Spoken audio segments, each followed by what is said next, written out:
This is going to be a quick review of the Go Mic by Samson.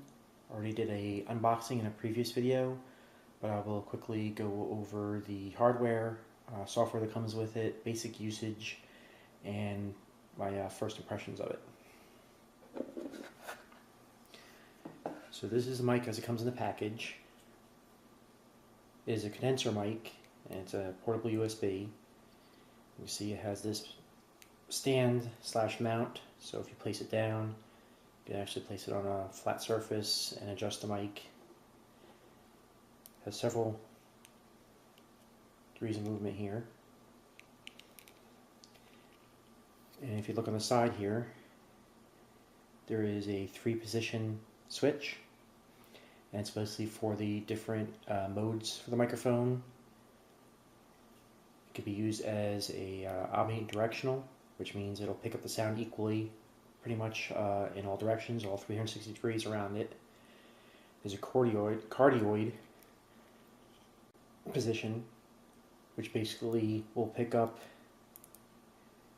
in the front side of the microphone and will reduce the sounds from the rear. And there's also a cardioid with a 10 dB pad, which further attenuates some sound.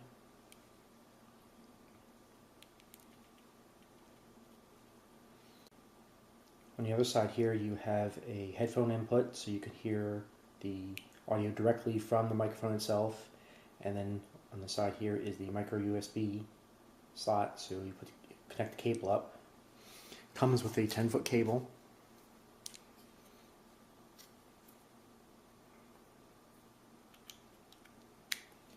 The one side goes into the mic, and the other side gets plugged into your PC. And once it does get connected, you basically just have to choose it as your microphone input. And if you want to hear from the jack that's on here with a pair of headphones, then you use this as also as your output, audio output. But if you want to hear it from your computer speakers, you have to switch and make sure that that stays to your internal speakers and not the speakers that are on speaker output that's on this microphone. And that's basically the basics of the hardware. And next I will show what you do when you connect it to your computer, and also the software that comes with it. Right, here we are on the computer, and the first part of this review was recorded with the built-in mic on the camera. This part will be with the Go Mic. So you come to your computers in Windows 7, you right-click on the speaker icon, and you make sure that the Samson Go Mic is listed there. You right-click on it again and go to Recording Devices. Here again, you want to make sure that the microphone is listed there. If it's not, right-click on it and make sure that those 2 checkboxes are checked. And then if you want to make it default, and if it's not default, you click on it and choose Set as Default and make sure it has that green check mark. And for the speakers, if you're not going to be using the headphones plugged into the speakers, you want to make sure that your computer speakers are set as default, as they are in this example.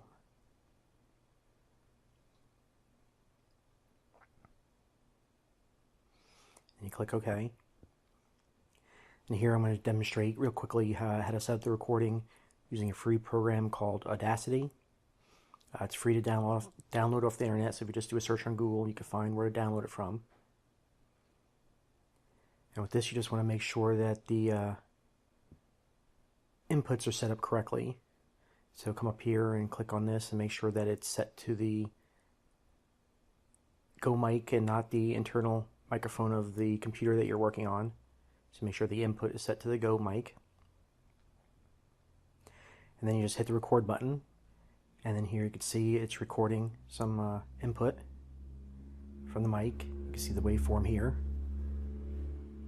And then if you want to output that to an MP3, you come up to File and click Export, and then save it someplace as an MP3, and then you'll have a MP3 copy of what you recorded. And in the next section of this video, I will show how to install the software that came with it, and that'll be in the next section. Okay, here, program is called Music Creator 5LE. So you put the disk in, let that load up, and then double click on the installer here.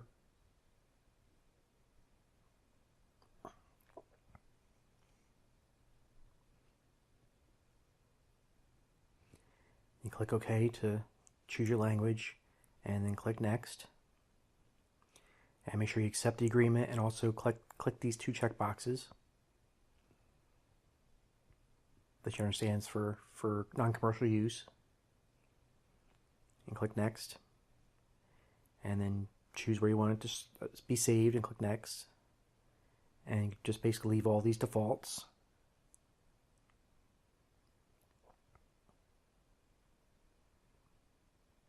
And click Next. And click Next again. And finally click Next again. And then here, again, you could just leave these defaults for the associated files for the program. The cakewalk is the main part of the program, so you click Next. And again, I would leave the defaults checked. Then click Next. And then click Next again. And now it's actually starting to install the program. So I'm going to let this go. This might take a few minutes to install. So I'm actually going to pause the video and come back to it when it's nearly done installing, and then we'll pick it up from there for the actual use of the program. Okay, here it is, just about finished installing. And here I'm just unchecking it so that you don't look at the README file, and right now I'm not going to start it. But it's finished installing. So in the next segment of this video, I'll actually show its usage, and this is what the icon looks like here. But I'll pause the video again and come back to it and actually show the basic usage of the program. Okay, so if you want to run the program, you double click on the icon, which is right here. That starts up the program and gets you several choices here in the quick start menu to open a project, open existing, or create a project. So just click on create a new project, give it a name. Now you can choose where to save it to. You can use its defaults, or here I created a new folder. But while testing it, you could just choose where it wants to install it and click OK. You have the two different choices here. We'll start with nothing or start with their normal. So right here we're just starting with normal, which basically creates 3 tracks: a vocals track, a guitar track, and a drum track. Now, if you're going to just be recording your voice or something simple, you probably don't need the 3 tracks to start off with. So what I'll basically show you here is how to delete the other tracks. So basically, right-click anywhere in there, and come down here, and you'll see delete tracks. So you just hit delete tracks. So then you're going to come up and do it on the guitar track as well. Right-click and then click delete track. Now we're left with just the vocals. Now you want to make sure that the recording is set to on for that track. You hit that red button there, and you can also see the levels here show that the input is working for your microphone. You also want to make sure here under input device it's set for the Go mic. So if you go through these different categories here, you see you could set it as just a left mic, the right mic, or stereo, but we'll just leave it as just a single channel right now, left microphone for the Samson Go mic.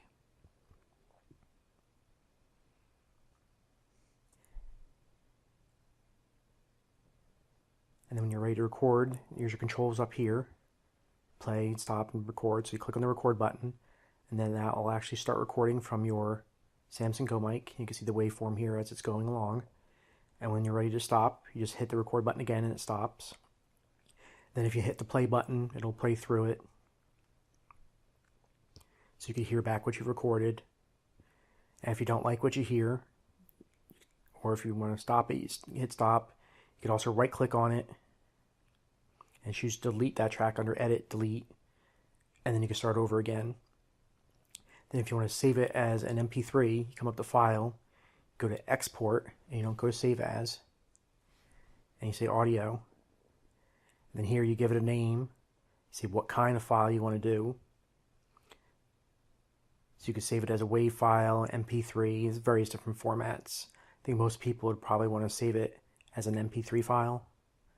So you use a drop-down box, choose MP3, leave these settings pretty much the way they are.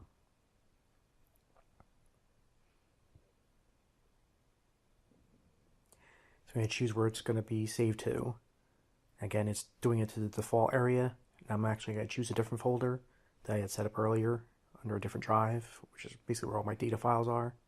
But you can determine that on your own where you want to save it, and then again choose which folder you want and give it a name, and click save.